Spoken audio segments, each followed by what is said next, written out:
आज हम पढ़ेंगे टाइम एंड मोशन। ठीक है, तो टाइम एंड मोशन में सबसे पहले आप लोग जानते हो टाइम की कितनी वैल्यू है। हम सोचते हैं कि हमारा स्कूल कितने बजे से स्टार्ट हो रहा है, या ऑनलाइन क्लासेस आज के समय में अगर देखें तो ऑनलाइन क्लासेस कितने बजे स्टार्ट हो रही हैं और कितने बजे ख़त्म होगी। कुछ बच्चों का पढ़ने में मन नहीं लगता, ठीक है, तो वो बार बार घड़ी देखते हैं कि टाइम कितना है ना, तो कितने बजे क्लास ओवर होगी, कितने मिनट बाकी हैं, तो टाइम की कितनी इंपॉर्टेंस है। हम कितने बजे टेलीविज़न प्रोग्राम देखेंगे अपना, कितने बजे ये फिल्म आएगी, सब चीज़ों के लिए टाइम की आवश्यकता होती है, पता हो कि कितना बजा है ना। तो पहले के टाइम पे क्या होता था कि हमारे पास वॉचेस, घड़ी, कोई भी चीज़ होती नहीं थी जिससे हम पता लगाएं कि कितना बजा है या कितना टाइम बाकी है हमारे प्रोग्राम को आने में। ठीक है, तो उस समय कुछ जनरल थिंग्स होती थी जिसके थ्रू हम टाइम के बारे में जानते थे। जैसे कि जब सन निकलता है तो दूसरे दिन जब दूसरे दिन निकलेगा तो उसको उन्होंने मान लिया कि 1 डे। ठीक है, 1 डे बाद एक सन निकलेगा, तो ये चीज़ एंशिएंट टाइम में मान लिया गया कि एक दिन। ठीक है, और मून का टाइम, जैसे मून एक दिन बाद रात में निकलता है तो वो उसको क्या उन्होंने कहा, मंथ का। ठीक है, नेक्स्ट न्यू मून की बात कर रही हूँ। न्यू मून, जैसे न्यू मून मतलब पूरा जब छोटा सा चांद निकलता है उसके बाद धीरे धीरे धीरे धीरे बढ़ता जाता है ना, फुल मून हो जाता है। तो न्यू मून कितने दिन में आता है, तो वो उस चीज़ को उन्होंने काउंट कैसे किया एंशिएंट टाइम में, 1 मंथ मान लिया कि 30 डेज। एक दिन को उन्होंने सन से नापा कि एक दिन बाद ही सन निकलता है, और उसके बाद मून को, न्यू मून कब आता है, 1 मंथ मान लिया उसको। ठीक है, इस तरीके से ये चीज़, और एंशिएंट टाइम के बारे में हमने मोशन एंड टाइम में 6th क्लास में भी पढ़ रखा है ये चीज़, तो वो तो बहुत डिटेल था ही, वो हम पढ़ चुके हैं। तो हम थोड़ा सा इंट्रोड्यूस ही करेंगे क्योंकि पहले से पता है हमें। ठीक है, और फिर उन्होंने कहा कि अर्थ है एक कंप्लीट 1 रेवोल्यूशन सन के अराउंड जो घूमती है, तो पूरा एक रेवोल्यूशन मतलब एक चक्कर कितने दिन में पूरा करती है, पूरे 1 ईयर में। ठीक है, तो इस तरीके से उन्होंने टाइम को शॉर्ट को डिवाइड किया। अब हम आते हैं मेजरमेंट ऑफ टाइम। हम कैसे नापेंगे, कैसे बताएंगे कि टाइम कितना है। ठीक है, तो ये नए समय की बात है, तो अभी हम ये करेंगे। तो हम सबसे पहले पढ़ेंगे उसमें पीरियोडिक मोशन क्या होता है। ठीक है, पीरियोडिक मोशन हमारा क्या होता है, a motion which repeats itself at regular intervals of time is called periodic motion.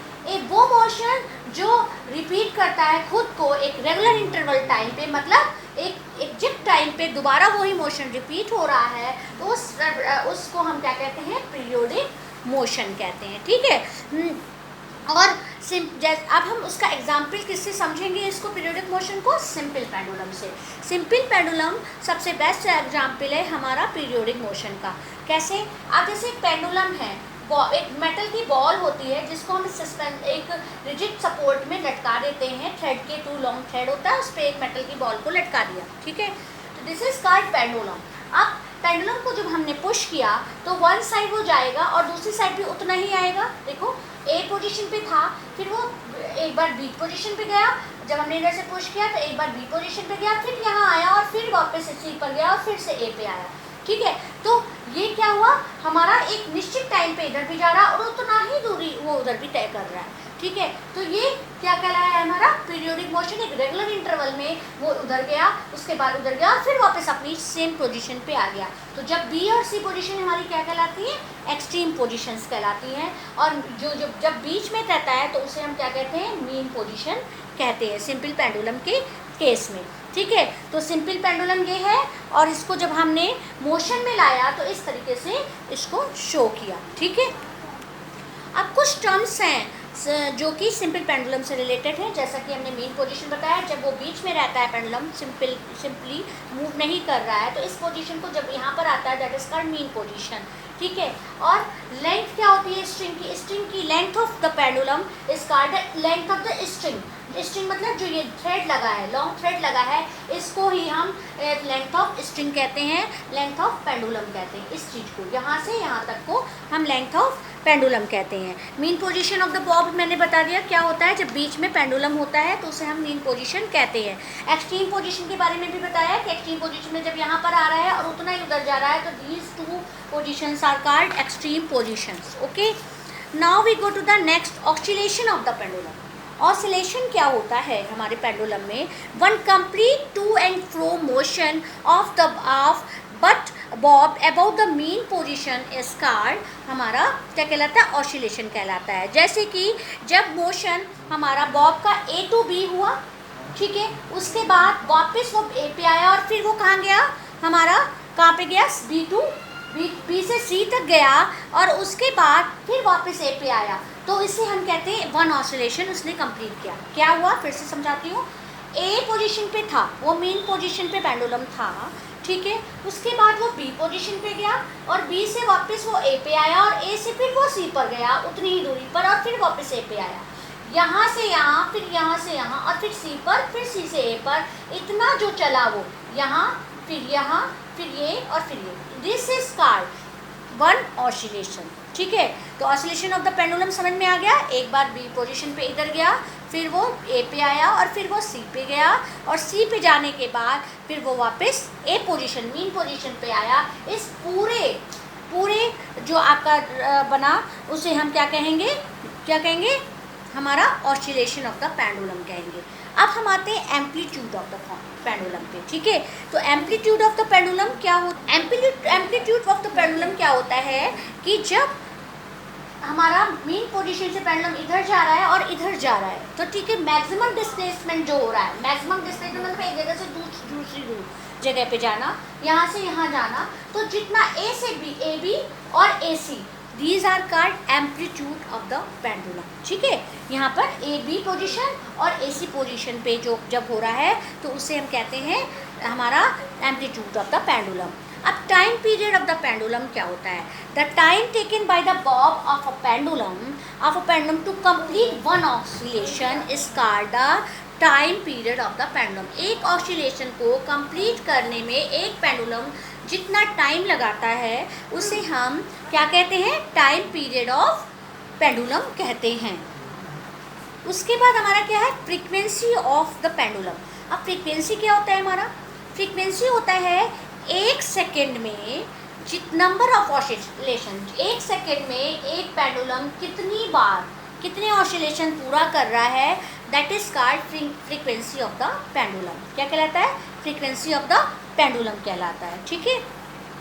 Frequency of pendulum को हम रिप्रेजेंट करते हैं, frequency of pendulum F equal to 1/टाइम पीरियड। एक फ्रीक्वेंसी हम कैसे निकालेंगे, 1/टाइम पीरियड, मतलब एक ऑसिलेशन पूरा होने में एक सेकेंड में कितना टाइम पीरियड लगा, तो नंबर ऑफ फ्रीक्वेंसी उससे निकल के आ जाता है, ठीक है। तो this is the formula for finding the frequency of the pendulum, ठीक है।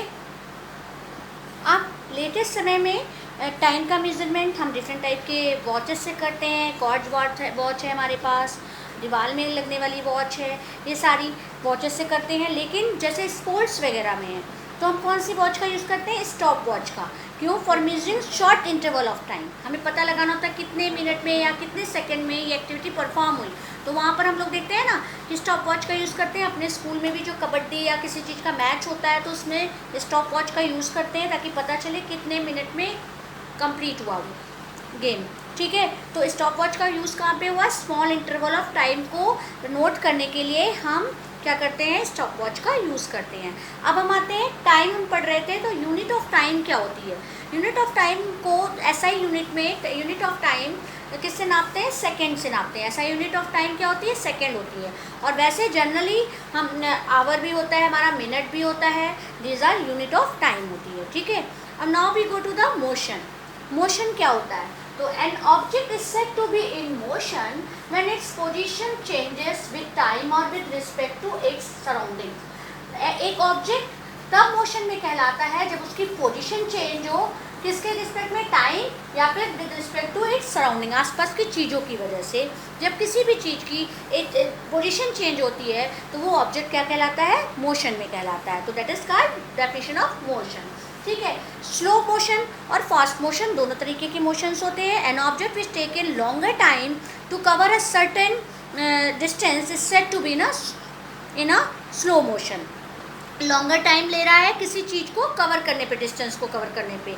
मान लो 1 किलोमीटर जाना है बट वो इतना धीमे चल रहा है कि उसने 1 घंटा लगा दिया, तो वो क्या होगा, स्लो मोशन कहलाएगा, ठीक है। और फास्ट मोशन क्या होगा, उसी एक किलोमीटर को अगर उसने 10 मिनट में ही कवर कर लिया तो वो फास्ट मोशन कहलाएगा। ठीक है, समझ में आ गया बात। अब हम आते हैं स्पीड पर। ठीक, speed of a moving object is the distance travelled by it in unit time. Speed क्या कहलाती है? मूविंग ऑब्जेक्ट जब डिस्टेंस कवर करता है एक यूनिट टाइम में, that is called speed. Speed का फॉर्मूला होता है हमारा speed equal to distance upon time. Distance travelled and time taken, कितना टाइम लगा उस डिस्टेंस को ट्रेवल करने में, that is called speed equal to distance upon time. ठीक है, इससे बहुत सारे न्यूमेरिकल हैं, तो सिंपल न्यूमेरिकल सारे पढ़ लेने हैं आपको, जो कि speed equal to distance upon हो सकता है स्पीड दी हो, टाइम दिया हो, डिस्टेंस निकालना हो, या फिर डिस्टेंस और टाइम दिया हो, स्पीड निकालना हो। ठीक है, या स्पीड और डिस्टेंस दिया, टाइम निकालना हो। तो इनमें से कोई भी दो चीज़ें दी होंगी, एक निकालनी है। ठीक है, तो इस तरीके के न्यूमेरिकल एग्जाम में आ सकते हैं आपके। ठीक, अब हम आगे आते हैं यूनिट ऑफ स्पीड क्या होती है। अब देखो, डिस्टेंस को अगर हम ऐसा यूनिट की बात करें तो मीटर में नापते हैं, और टाइम को हम ऐसा यूनिट क्या भी बताइए, सेकेंड। तो हमारी स्पीड की यूनिट क्या होगी, metre per second. Metre upon second is the unit, ऐसा यूनिट ऑफ स्पीड। ठीक है, इसको हम आपका किलोमीटर पर आवर इनमें भी नाप सकते हैं, लेकिन ऐसा यूनिट अगर पूछी जाएगी तो मीटर पर सेकेंड ही होती है स्पीड की यूनिट। ठीक है,